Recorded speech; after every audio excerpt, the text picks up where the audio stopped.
Assalamualaikum warahmatullahi wabarakatuh. Bismillahirrahmanirrahim. Alhamdulillahirabbil alamin.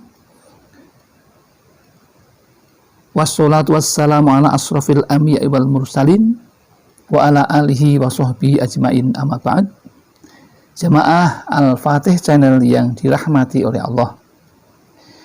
Pertama, mari kita bersama untuk selalu bersyukur atas nikmat yang diberikan kepada kita dengan membaca kalimat tahmid Alhamdulillahirabbil alamin. Sholawat dan salam semoga tercurah keharibaan Nabi Muhammad SAW, Nabi yang kita rindukan syafaatul uzmanya ketika kita di dunia dan di akhirat nanti.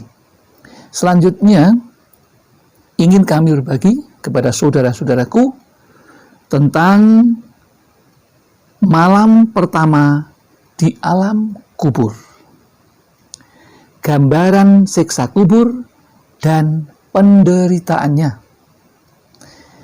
Hal ini kami sampaikan sebagai peringatan bahwa kita tidak akan hidup selamanya, baik itu menjadi orang rakyat biasa, baik ketika menjadi seorang pemimpin, baik ketika kita menjadi seorang dosen, seorang bupati, seorang presiden, maupun apa saja, kita akan mati. Maka alangkah baik dan bijaksananya kalau seseorang ingat akan itu. Maka karena ini sesuatu yang pasti terjadi dan akan dialami, maka tidak ada salahnya perlu kami sampaikan sebagai pengingat tentang siapa diri kita dan kita akan kemana setelah hidup ini. Tentang siksa kubur dan penderitaannya telah disampaikan oleh Al-Faqih Abu Lais As-Samarqandi, meriwayatkan dengan sanadnya dari Barok Adib.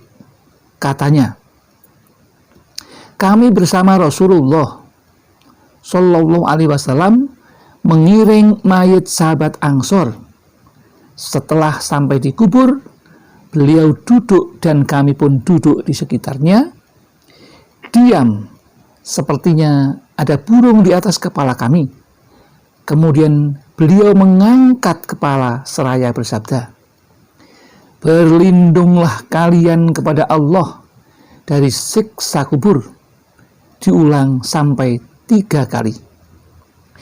Lalu sabdanya pula, bahwasanya orang mukmin ketika akan mati didatangi malaikat yang wajahnya putih seperti matahari.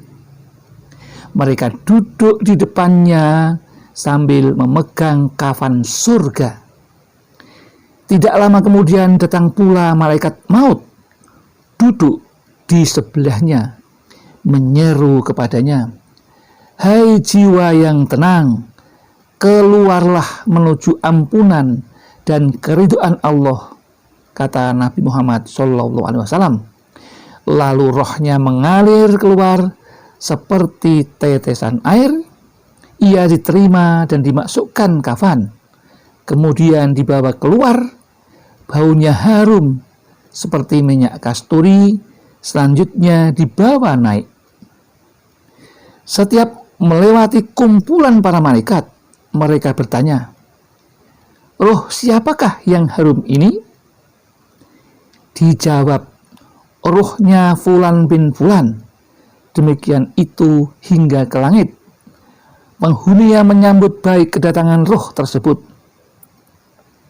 Setiap menaiki jenjangnya, malaikatul muqarrabun mengantarkan hingga langit ke-7.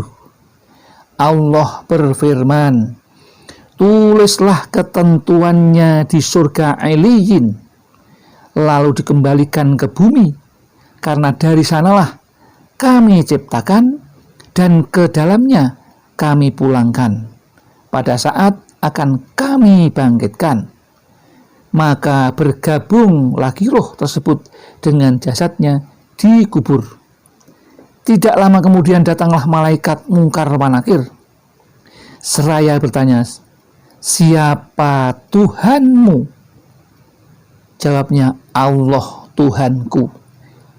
Apa agamamu? Jawabnya, Islam agamaku. Bagaimana tanggapanmu terhadap orang yang diutus di tengah-tengah kamu? Jawabnya, beliau utusan Allah. Dari mana pengetahuan itu? Aku belajar dari kitab Allah, iman kepadanya dan membenarkannya. Maka datanglah panggilan, betul hambaku, berikan kepadanya hamparan dan pakaian surga, dan bukakan pintu yang menuju surga, agar bau dan hawanya ia nikmati. Lapangkan kuburnya sejauh mata memandang. Lalu datanglah seorang bagus dan harum baunya, seraya berkata, terimalah kabar gembira yang dulu dijanjikan Tuhan. Mayit bertanya, siapa sebenarnya kamu itu? Jawabnya, aku ini adalah jelmaan amalmu yang baik dulu. Kemudian katanya, ya Allah, segerakan hari kiamat, agar aku dengan cepat dapat berkumpul bersama-sama keluarga dan sahabat-sahabatku.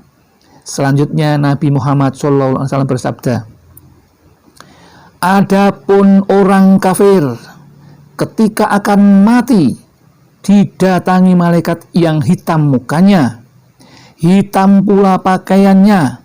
Mereka duduk di depannya. Tidak lama kemudian datang pula malaikat maut, duduk di sebelahnya. Katanya, hai roh jahat, keluarlah menuju kemarahan Allah. Tersebarlah ke semua anggota tubuhnya. Lalu roh dicabut, seperti mencabut besi dari bulu basah. Urat dan ototnya putus-putus. Ia diterima dan dimasukkan kain hitam, dibawa keluar. Baunya basin bangkai, lalu dibawa naik. Setiap melewati kumpulan malaikat, mereka bertanya, roh jahat siapakah yang bau busuk itu? Jawabnya dengan sebutan yang sangat jelek, roh Fulan bin Fulan, hingga terdengar ke langit. Akan masuk, tapi pintu tidak dibukakan. Lalu Nabi membaca ayat, la tufattahu lahum abwabus samai wala tadkhulunal jannata hatta yalijal jamalu fi sammil khiyat wa kadzalika nadzil mujrimin.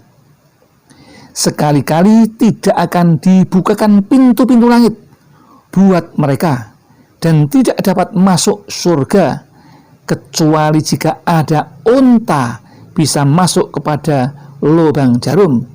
Hal ini tidak mungkin. Demikianlah balasan orang-orang yang zalim di dunia. Itulah gambaran kesusahan bagi orang-orang yang zalim di dunia, yang tidak pernah memanfaatkan kesempatan untuk beribadah kepada Allah, menggunakan waktunya untuk berzikir kepada Allah, menggunakan harta bendanya untuk bersedekah kepada fakir miskin, menggunakan hartanya untuk berjuang di jalan Allah, tidak menggunakan hartanya untuk berinfak. Maka balasannya adalah siksa yang luar biasa seperti itu. Sementara orang yang menjalankan perintah Allah dan menjauhi larangannya, maka balasan sudah jelas dengan keindahan-keindahannya. Demikian yang dapat kami sampaikan. Mudah-mudahan gambaran ketika kita besok di malam pertama di alam kubur mendapatkan pertolongan dan hidayah dari Allah serta ma'unah dari Allah, dan di dunia kita bisa menjalankan hal-hal yang baik untuk bekal di hari kemudian. Demikian yang dapat kami sampaikan. Mudah-mudahan peringatan Allah ini bisa kita dengar dan diterima, sehingga terbukalah hati kita untuk beribadah dan menjauhi larangan-larangannya. Mudah-mudahan apa yang kami sampaikan ada manfaatnya, dan apabila ada kesalahan, tentu itu kami yang melakukan, dan apabila ada benarnya, semuanya datang dari Allah Subhanahu wa Ta'ala, dan kesalahan kami diampuninya. Akhirul kalam, billahi taufiq wal hidayah wal inayah wal barakah. Assalamualaikum warahmatullahi wabarakatuh.